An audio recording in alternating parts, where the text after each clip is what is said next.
ذلك الكتاب لا ريب فيه هدى للمتقين. الحمد للہ رب العالمین والعاقبۃ للمتقین والصلاۃ والسلام علی رسولہ الکریم، اما بعد، اعوذ باللہ من الشیطان الرجیم، بسم اللہ الرحمن الرحیم.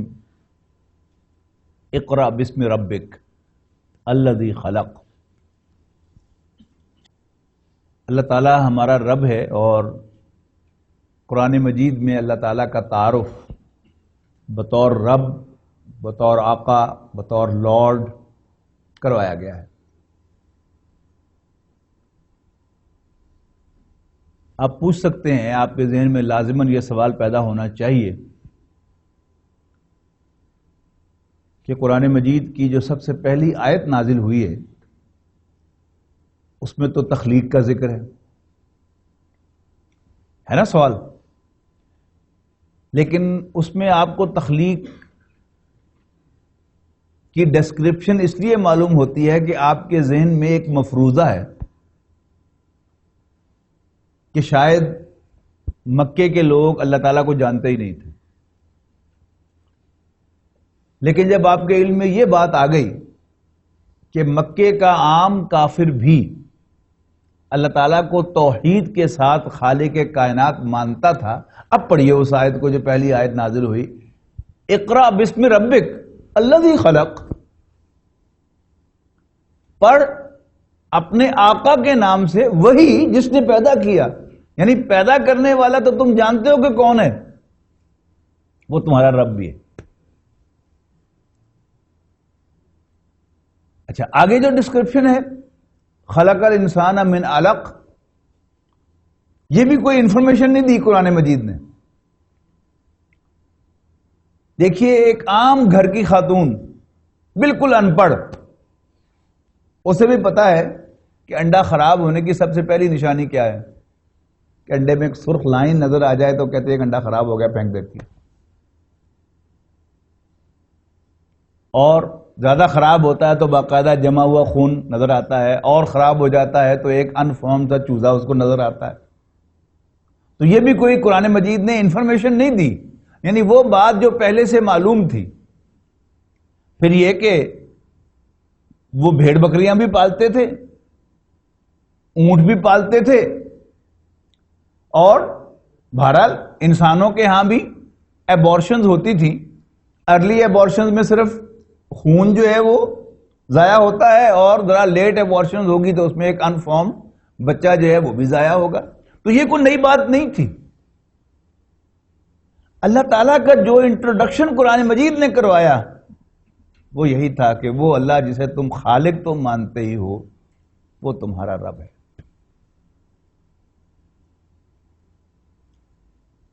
دیکھیے، ایک ایمپلائی اور امپلائر کے ریلیشن میں کسی بھی امپلائر کی اصل ضرورت کیا ہوتی ہے؟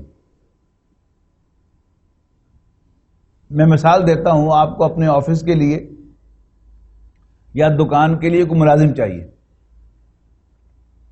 آپ کو اشتہار دیتے ہیں، بہت سی درخواستیں آپ کے پاس آتی ہیں، لیکن سی وی کا جائزہ لے کر آپ کو 2 آدمی زیادہ سوٹیبل معلوم ہوتے ہیں. ایک کا نام محمد حسین ہے، دوسرے کا نام اقبال مسیح ہے. سمجھ گئے نا آپ؟ ایک مسلمان ہے، دوسرا عیسائی ہے. آپ کو اسلام سے بڑی محبت ہے، عیسائیت سے بڑی نفرت ہے. ٹھیک، یہ ذہن میں رکھیے گا. آپ 1 بائی 1 ان دونوں کو بلا کے انٹرویو کریں گے. سی وی آپ نے دیکھ لی، ایکسپیرینس آپ کے علم میں آ گیا. ہاں بھائی، پہلے بھی کہیں کام کیا ہے؟ پہلے آپ نے محمد حسین کو بلایا، انہوں نے کہا نہیں میں فلاں دکان میں کام کرتا رہا ہوں، یا فلاں ڈاکٹر کے پاس، یا فلاں آفس میں کام کرتا رہا ہوں. اچھا باہر بیٹھو. آپ فوراً فون ملائیں گے، جی السلام علیکم، محمد حسین کو جانتے ہیں؟ وہ کہیں گے جی بالکل جانتے ہیں، ہمارے پاس کام کرتا رہا ہے، بڑا اچھا کام جانتا ہے. آپ فوراً حیران ہو کے پوچھیں گے کہ اچھا کام جانتا ہے تو پھر آپ نے نکالا کیوں تھا؟ وہ کہیں گے کہ ہمیں شک پڑا تھا کہ اس نے کوئی ہیرا پھیری کی ہے، اس لیے ہم نے اس کو نکال دیا تھا. ویسے آپ ذرا توجہ سے دھیان رکھیں تو پھر کام ٹھیک کرتا ہے. پھر آپ بلائیں گے اقبال مسیح کو. ہاں بھائی پہلے بھی کہیں کام کیا ہے؟ ہاں جی میں فلاں جگہ کام کرتا ہوں. اچھا بیٹھو باہر. پھر فون ملایا, جی السلام علیکم, اقبال مسیح کو جانتے ہیں؟ جی جانتے ہیں, ہمارے پاس کام کرتا رہا ہے, بہت کھرا آدمی ہے, بہت دیانتدار ہے اور بہت کمپیٹنٹ ہے. آپ اور زیادہ حیران ہو کر پوچھیں گے پھر آپ نے نکالا کیوں تھا؟ وہ کہتے ہیں کہ جس کی والدہ بیمار ہوئی, یہ 2 ہفتے کی چھٹی لے کے گیا تھا, والدہ کی بیماری پرولونگ ہو گئی اور پھر وہ فوت بھی ہو گئی اور اس کو 2 مہینے لگ گئے, تو ہم نے ایک اور آدمی رکھ لیا تھا. 2 آدمیوں کی ہمارے پاس گنجائش نہیں تھی اور دوسرے آدمی کو بلا وجہ نکالنا ہمیں اچھا نہیں لگا. تو آپ اسلام سے بڑا پیار کرتے ہیں, عیسائیت سے نفرت کرتے ہیں, اللہ کو حاضر ناظر جان کر بتائیں کہ آپ ان دونوں میں سے کس کو ملازم رکھیں گے؟ اقبال مسیح کو؟ اچھا اب میرا سوال ہے آپ سے کہ حضرت بلال رضی اللہ تعالی عنہ حضور صلی اللہ علیہ وسلم پر ایمان لانے کے بعد اب ایک بڑے دیانتدار غلام بن گئے ہوں گے. یعنی غلام ملازم بائی نیچر کچھ نہ کچھ کمزور ہوتا ہے, ٹھیک ہے نا؟ حضرت بلال حضور صلی اللہ علیہ وسلم پر ایمان لانے کے بعد امیہ بن خلف کے پاس آئے اور آ کر کہا کہ سر آئی ایم ویری سوری کہ میں آپ کی خدمت میں بڑی کوتاہی کرتا رہا ہوں, چوری بھی کرتا رہا ہوں, کم چوری بھی کرتا رہا ہوں. وہ آج وہ ہے نا ہاشمیوں کے محمد عبداللہ کے بیٹے صلی اللہ علیہ وسلم, انہوں نے مجھ سے وعدہ لیا ہے کہ میں جھوٹ نہ بولا کروں, چوری نہ کیا کروں, خیانت نہ کیا کروں, لہذا آج سے میں آپ کی خدمت بڑی دیانتداری سے کیا کروں گا. تو امیہ کو اس پر خوش ہونا چاہیے تھا یا حضرت بلال کی پٹائی کرنی چاہیے تھی اور ان پر تشدد کرنا چاہیے تھا؟ دیکھیں نا, آپ یا میں اور آپ کو زیادہ سیانے تو نہیں کہ ہم ایک عیسائی کو ملازم رکھنے کو تیار ہیں اس کی دیانتداری اور کمپیٹنس کی وجہ سے. وہ پاگل تھا. اس لیے کہ حضرت بلال نے کہا لیکن کیا؟ انہوں نے کہا باپ میرے رب نہیں ہیں. سمجھے نا, پوچھتے پیر رکھتا نا, یعنی جس کرسی پر وہ بیٹھا ہوا تھا وہ کرسی اس کے نیچے سے کھینچ لی. کیا باپ میرے رب نہیں ہے, میرا رب اللہ ہے. اب لگی اس کے تن بدن کو آگ. ہاؤ ڈیئر یو سے دیٹ, تمہیں جرت کیسے وہ یہ کہنے کی؟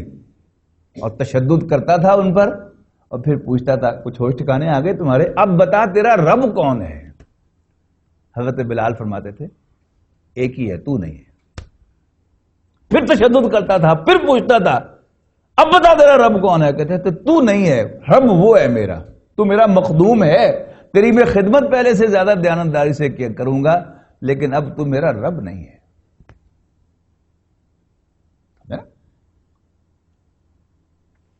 پھر خالق اور مالک میں کیا فرق ہوتا ہے اس کو بھی اچھی طرح سمجھ لیں.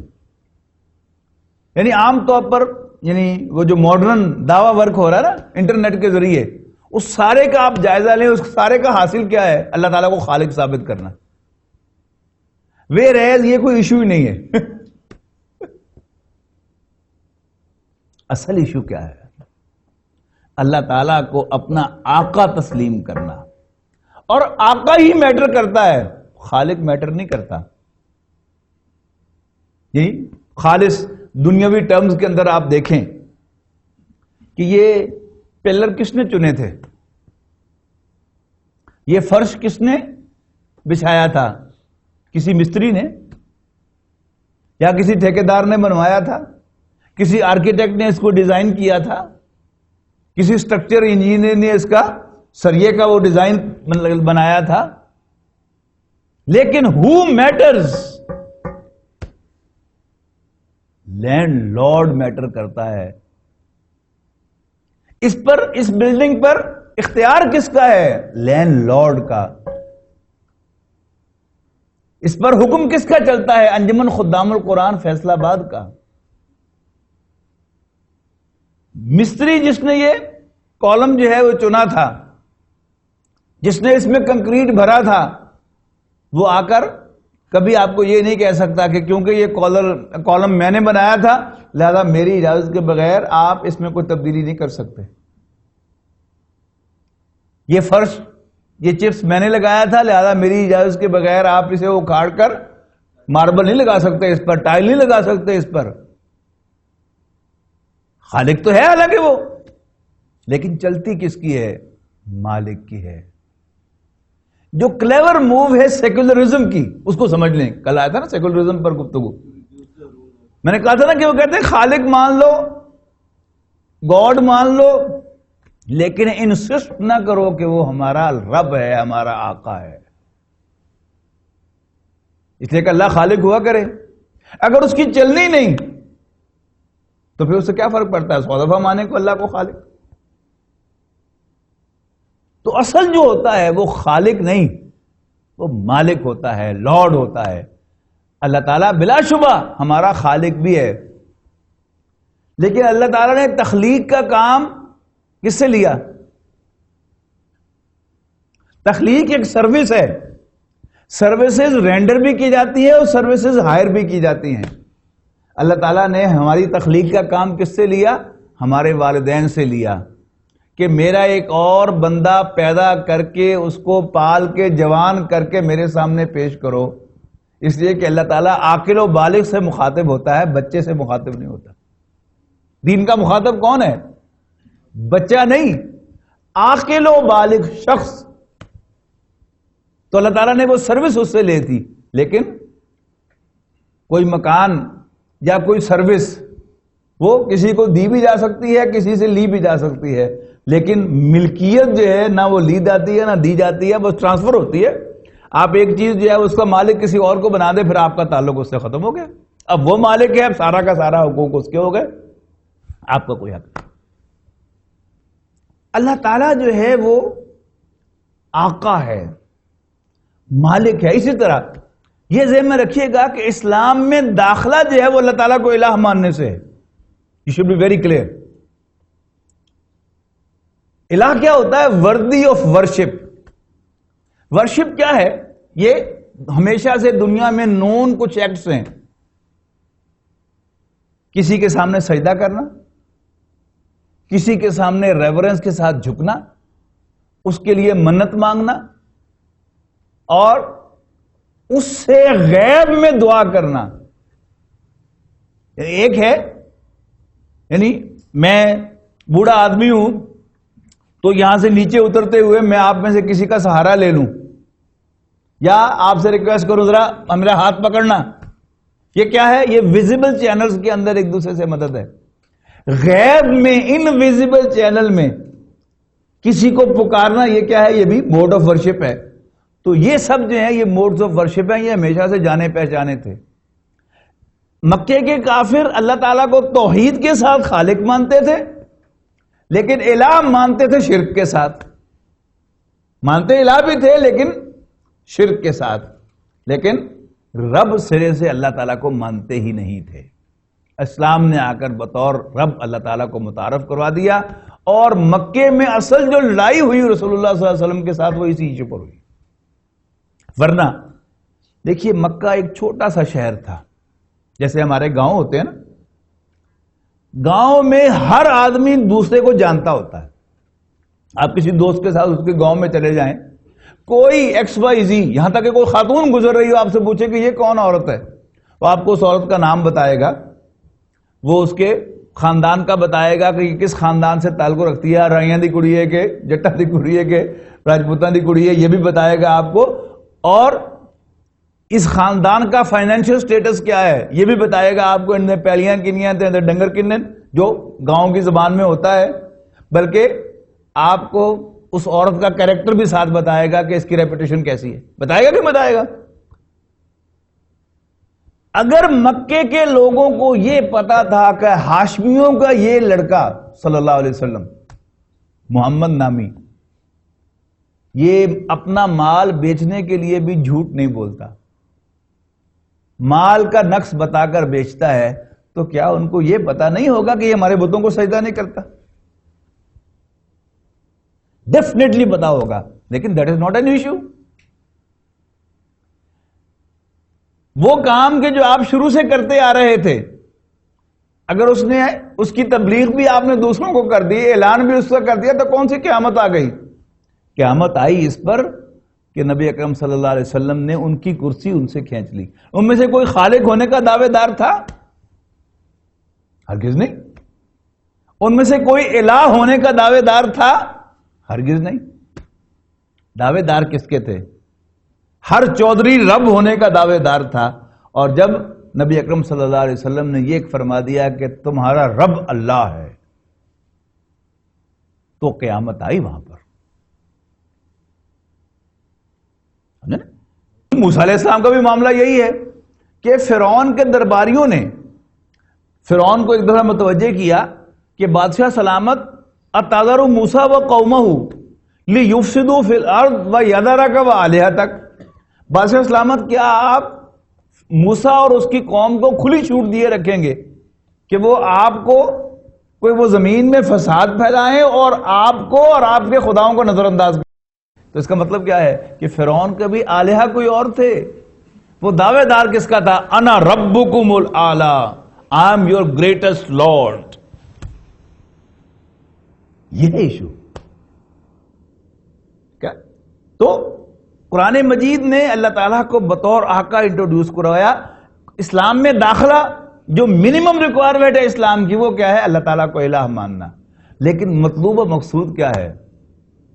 قل ان صلاتی و نسوکی و محیای و مماتی للہ رب العالمین، کہ کہہ دو، اعلان کر دو، میری نماز، میری قربانی، میرا جینا اور میرا مرنا اللہ رب العالمین کے لیے ہے.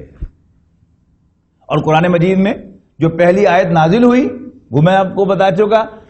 ٹیکسٹ کی پہلی آیت الحمدللہ رب العالمین، اس میں بھی اللہ تعالیٰ کا تعارف کیا ہے؟ بطور رب ہے. باقی رہ کیا جاتا ہے؟ اب آیا سوال اگلا کہ پھر اللہ تعالیٰ کو رب ماننے کے تقاضے کیا ہیں؟ سب سے پہلا تقاضا تو یہی ماننا ہے کہ اللہ میرا رب ہے. ہم آگے جا کے انشاءاللہ انہی کلاسز میں پڑھیں گے انسان کی حقیقت کیا ہے. آپ کو پتہ چلے گا کہ اللہ تعالیٰ نے انسان کو آزادی دی ہے، اما شاکرن و اما کفورا. چاہے تو یہ اللہ کا شکر گزار بن جائے اور چاہے تو ناشکرہ بن جائے، یہاں تک آزادی دے دی ہے. هو الذی خلقکم فمنکم کافر ومنکم مومن. اللہ ہی تو ہے جس نے تمہیں پیدا کیا، پس تم میں سے ماننے والے بھی ہیں اور انکار کرنے والے بھی ہیں. یعنی اللہ تعالیٰ کو رب ماننے والے بھی ہیں اور انکار کرنے والے بھی ہیں. واللہ بما تعملون بصیر. ہاں، جو کچھ بھی تم کر رہے ہو اللہ تعالیٰ اسے دیکھ رہا ہے. تو اللہ تعالیٰ نے اس لحاظ سے انسان کو آزاد پیدا کیا. تو پہلا تقاضا کیا ہے اللہ تعالیٰ کو کہ رب ہونے کا؟ کہ اس کو مانا جائے کہ تو میرا رب ہے، میں تیرا بندہ ہوں. یہ ماننے کے فوراً بعد دوسرا تقاضا کیا ہے کہ پھر مانگا بھی اسی سے جائے. دیکھیے سورہ فاتحہ میں اللہ تعالیٰ کا تعارف رب العالمین الرحمن الرحیم مالک یوم الدین، اس کے فوراً بعد ایاک نعبد، ہم تیرے ہی بندے ہیں. اب اس کے عام ترجمہ کیا ہے؟ ہم تیری عبادت کرتے ہیں. وَإِيَّاكَ نَسْتَعِينُ، تجھی سے مدد مانگتے ہیں. لیکن یہ جوڑ بنتا نہیں ہے.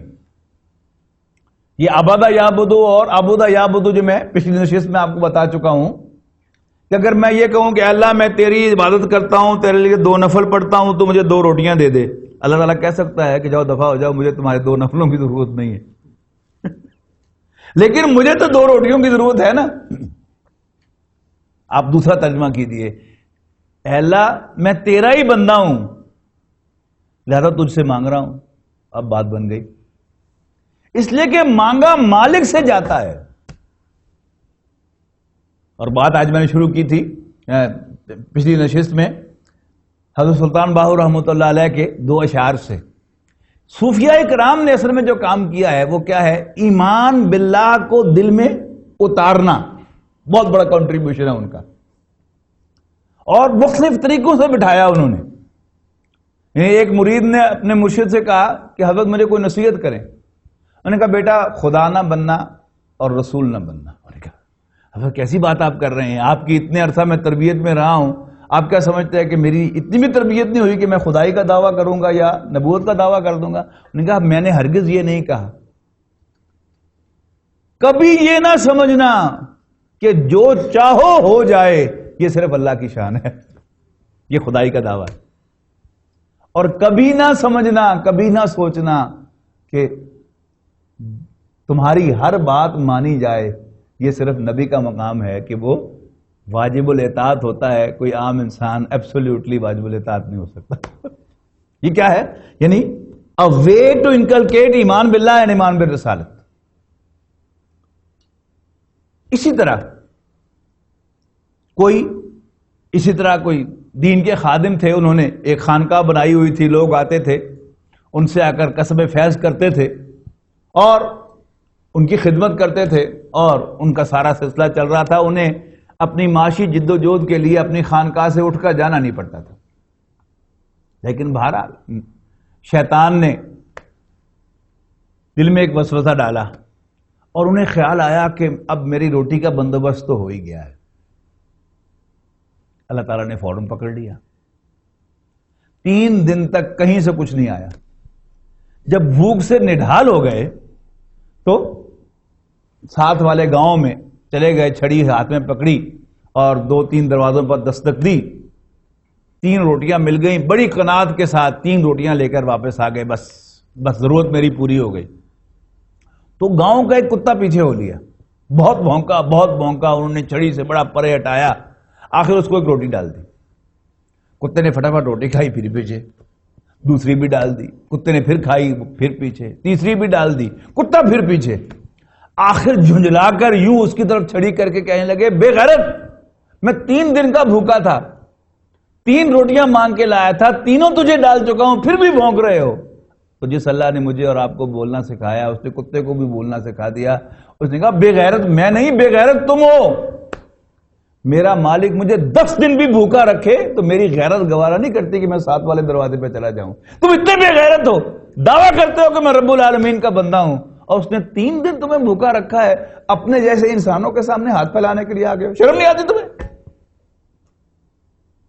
تو اللہ کو رب ماننے کا سب سے پہلا تقاضا تو اٹ سیلف ماننا ہو گیا نا. ماننے کے بعد پہلا تقاضا کیا ہے؟ اسی کے سامنے ہاتھ پھیلایا جائے. دیکھیے مالک تو مالک, امپلائر بھی پسند نہیں کرتا. آپ کے گھر میں کوئی ملازم یا ملازمہ ہو, میں آپ کے ہاں مہمان جاؤں اور آپ کا ملازم میرے سامنے اپنا دکھڑا بیان کرے تو آپ مائنڈ کرتے ہیں نا, تھوڑی بےزتی کراتی. حالانکہ آپ اس کو تنخواہ دے رہے ہیں, آپ نے تو جو اس کو دینا ہے دے دیا. تو وہ جو اصل مالک ہے, یاد رکھیے گا, امپلائر نہیں, آقا ہے. وہ کیسے گوارا کرے گا کہ ہم آقا اس کو کہیں اور ہاتھ دوسروں کے سامنے پھیلائیں, پانی پانی کر گئی مجھ کو قلندر کی یہ بات. تو جھکا جب غیر کے آگے, نہ تن تیرا نہ من. اس کا پنجابی میں ترجمہ کروں تو کوڑیوں کھوٹا ہو گیا, تیرے پلے کک نہیں رہا. کیوں؟ تو نے غیر کے آگے ہاتھ پھیلا دیا. تصور تو کرے, دعویٰ اتنا بڑا کہ میں رب العالمین کا غلام ہوں, رب العالمین کا بندہ ہوں, اور میں اپنے آقا کی انسلٹ کراؤں. جیسے آپ انسلٹ محسوس کرتے ہیں کہ آپ کے ملازم نے میرے سامنے دکھڑا بیان کر دیا, تو رب العالمین کو کتنا غصہ آتا ہوگا, کتنا غضبناک ہوتا ہوگا کہ جب ہم اس کا در چھوڑ کر کسی اور کے سامنے ہاتھ پھیلاتے ہیں. تیسری چیز یعنی ایاک نعبد و ایاک نستعین. ابھی ہم نے امپلائر کے مقابلے میں دیکھا تھا کہ غلام پہ کوئی حق نہیں ہوتا, لیکن ایک حق ہم نے ثابت کر ہی لیا کہ مانگنا حق ہے. دینا نہ دینا یہ اس کی مرضی ہے, لیکن مانگنا حق ہے. مانگنے کے بعد تقاضا اہدنا الصراط المستقیم, ہمیں سیدھا راستہ دکھا. کوئی آپ کے پاس ملازم آتا ہے تو جب آپ کو رپورٹ کرتا ہے کیا کہتا ہے؟ سوچ کی کرنا. لیکن یہاں ہم عجیب کنفیوز ہوئے ہیں کہ ہمارے ذہن میں جو سیکولر تصورات ہمارے ذہن میں راسخ ہو گئے ہیں, تو اہدنا الصراط المستقیم کا ترجمہ تو جو ہے ہم کرتے ہیں, لیکن ذہن میں کیا ہوتا ہے کہ سانو چنگے چنگے کام کرنے دی توفیق دے. حالانکہ آپ غور کریں یہ ترجمہ نہیں ہے اس کا. اہدنا الصراط المستقیم ہمیں سیدھا راستہ دکھا، اور راستہ ہدایت جو ہوتی ہے بغیر منزل کے نہیں ہوتی، وہ ہم پڑھ چکے ہیں. منزل کیا ہے؟ صراط الذین انعمت علیہم، ہمیں ان لوگوں کا راستہ بتا دے جو تجھ سے انعام پاتے ہیں. انعام کسے دیا جاتا ہے؟ جس سے آپ راضی ہوتے ہیں. تو ہمیں گر سکھا دے کہ ہم تجھے راضی کیسے کریں، وہ راستہ بتا دے کہ جس پر چل کے ہم تجھے راضی کر لیں. یعنی بندے کا اصل کام کیا ہے؟ مالک کو راضی کرنا. میں سچ کیوں بولوں؟ اس لیے نہیں کہ honesty is the best policy, اس لیے کہ میرے مالک کا حکم ہے. میرا مالک اگر مجھے کہے کہ جھوٹ بولو تو مجھ پر جھوٹ بولنا لازم ہے. میرا مالک کہے کہ تم چوری کرو تو مجھ پر چوری کرنی لازم ہے. میرا مالک کہے کہ چیٹنگ کرو تو مجھ پر چیٹنگ کرنی لازم ہے. حضرت یوسف علیہ السلام کو اللہ تعالیٰ نے پرسکرائب کر دیا کہ خود ہی پیالہ جو ہے وہ رکھوا دو اپنے بھائی کے تھیلے میں، پھر وہیں سے برآمد کر لو. بالکل تھانے دار والا عمل ہی ہے. تو حضرت یوسف علیہ السلام کے پاس کوئی اختیار نہیں تھا کہ نہیں اللہ میاں ہمیں آتا تو نہیں دینا. مالک ہے، اس نے کہا کہ ایسے کرو. He had to do it. Very simple. تو صراط مستقیم کا ٹارگٹ کیا ہے؟ انعمت علیہم. اس کا الٹ کیا ہے؟ مغضوب علیہم. غیر المغضوب علیہم. ہمیں ان لوگوں کا راستہ دکھا جن سے تو راضی ہو کر انہیں انعام دیتا ہے، جو نہ تیرے غضب کا نشانہ بنتے ہیں اور نہ ہی بھٹکتے ہیں. آگے چلیے. اللہ کو رب ماننے کا، اس میں ایک بات آپ کو بتا دوں کہ میرا امپریشن یہ ہے کہ قرآن مجید دیہاتی اور قبائلی محاورے میں اور زبان میں نازل ہوا ہے، یہ شہری زبان میں نازل نہیں ہوا. لیکن شہر کا بڑا میاں صاحب ہے اور دیہات کا بڑا چودھری صاحب ہے. اب جب شہر کے بڑے یعنی میاں صاحب کا کوئی ملازم، اس کا وہ ملازم ہوتا ہے نا، وہ غبن کرے تو میاں صاحب کیسے ٹریٹ کرتے ہیں؟ اسے حساب کرواتے ہیں کہ بتاؤ اس کے ذمہ کتنے پیسے ہیں. 2.5 لاکھ روپیہ ہے بھائی، 2.5 لاکھ پورا کر جاؤ تو بس جاؤ. ویئرز چودھری صاحب جو ہے، جب ان کا کمی جو ان کا غلام ہوتا ہے، وہ جب کوئی چوری کرتا ہے تو ہاؤ ہی ٹریٹس ہم پتا ہے؟ سمپلی اسے کال کرتا ہے وہ، اور اگر وہ یوں کر کے سلام کرتا ہوا، وہ جسچر دے کہ میں آپ کا غلام ہوں، یا ہاتھ جوڑتا ہوا میرا سائن کہتا ہوا، چودھری صاحب کہتا ہوا آ جائے، تو اس کو ایک آدھ ٹھڈا لگائے گا، ایک آدھ تھپڑ لگائے گا، and the matter is finished. اگر اللہ تعالیٰ پائی پائی کا حساب لینے لگے تو ہم مردوں سے تو آنکھ کا حساب نہیں دیے جانا، باقی تو سب گلا چڑھ دو. سمجھے نا؟ تو کیا ہے؟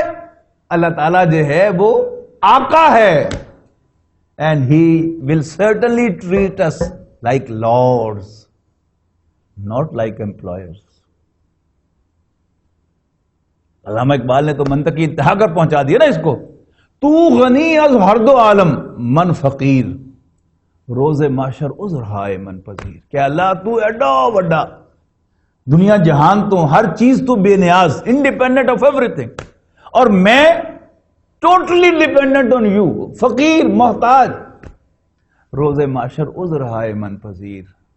قیامت کے دن میرے جھوٹے بہانے قبول کر لینا. تجھے پتا ہوگا کہ میں جھوٹ بول رہا ہوں، لیکن تیری شان کا بھی تقاضا ہے کہ اس فقیر کو منہ نہ لگانا، بس جھوٹے بہانے قبول کر. اور سمری ٹرائل جو ہوتا ہے نا، وہ جو لارڈ والا ٹرائل ہے، بس غلام نے معافی مانگ لی، ختم.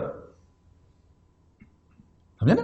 تو یہ ہے اصل میں اللہ تعالیٰ کا وہ لارڈز ایٹیچیوڈ، مغفرت. یا عبادی الذین اسرفوا علی انفسہم، اے وہ لوگوں کہ جنہوں نے اپنے اوپر ظلم ڈھایا ہے، لا تقنطوا من رحمت اللہ، اللہ کی رحمت سے مایوس نہ ہونا. ان اللہ یغفر الذنوب جميعا، اللہ تعالیٰ تو سب گناہوں کو بخش دیتا ہے. تو اللہ تعالیٰ کو اپنا رب ماننے کا لازمی تقاضا یہ ہے کہ غلطی ہو جائے. وہ آدم علیہ السلام کا کریکٹر جو ہے، معافی مانگو. وہ اپریشیٹ کرتا ہے, وہ پسند کرتا ہے, معاف کر دے گا تمہیں. اصل چیز کیا ہے؟ لائلٹی, وفاداری. یہ ریو شور کر دو کہ بندے اسی کے ہو, تو وہ تم سے حساب لے کر کیا کرے گا؟ ہاں, اگر چوئی صاحب کو یہ پتا چل جائے کہ میرے اس کمی نے میرے شریک کے ساتھ جا کر ہاتھ ملایا ہے, یہ ہے اصل آفینس, پھر اسے جان سے مروا دیتا ہے.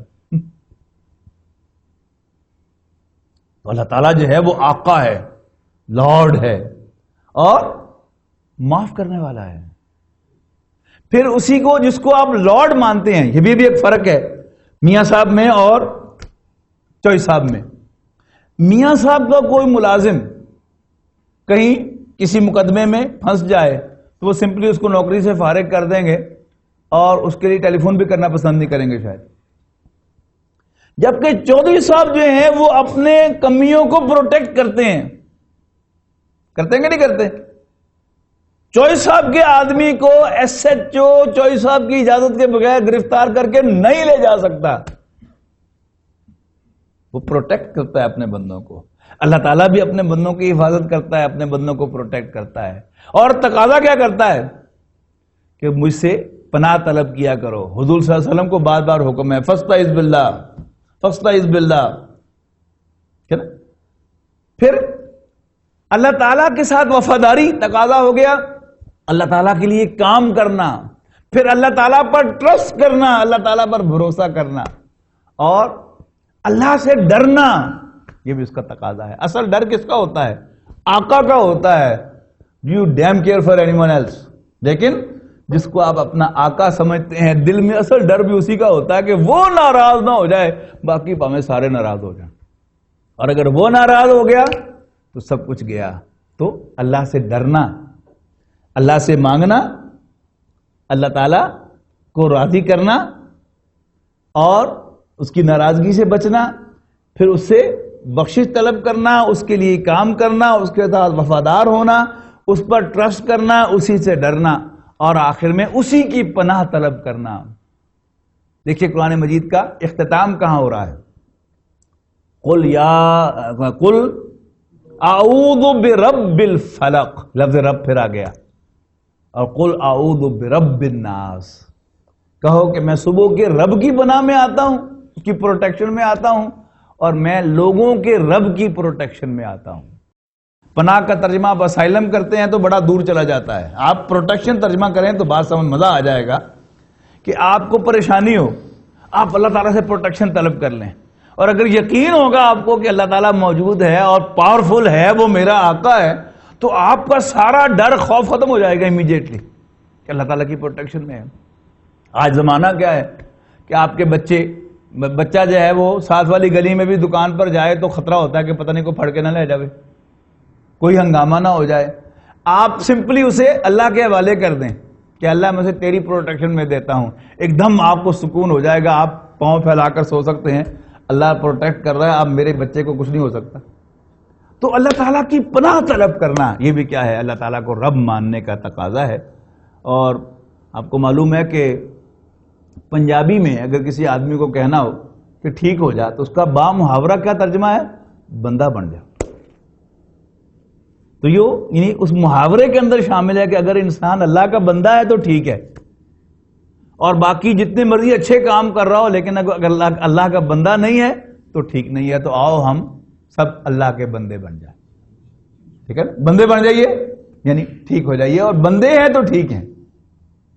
اور اب ذرا پھر پڑھیں حضرت سلطان باہو رحمۃ اللہ علیہ کے وہ دو اشعار, اور فیل کریں کہ کچھ خوشبو آئی کہ نہیں ایمان باللہ کی, کہ الف اللہ چمبے دی بوٹی مرشد من وچ لائی ہو, نفی اس بات دا پانی دے کے واہ پھلدار بنائی ہو, اندر بوٹی مشک مچایا تے جان پھلن رہا آئی ہو, جیوے شالا مرشد باہو جسے بوٹی لائی ہو. آخر دعوانا الحمدللہ رب العالمین. بہت شکریہ. ذلك الكتاب لا ريب فيه هدى للمتقين للمتقين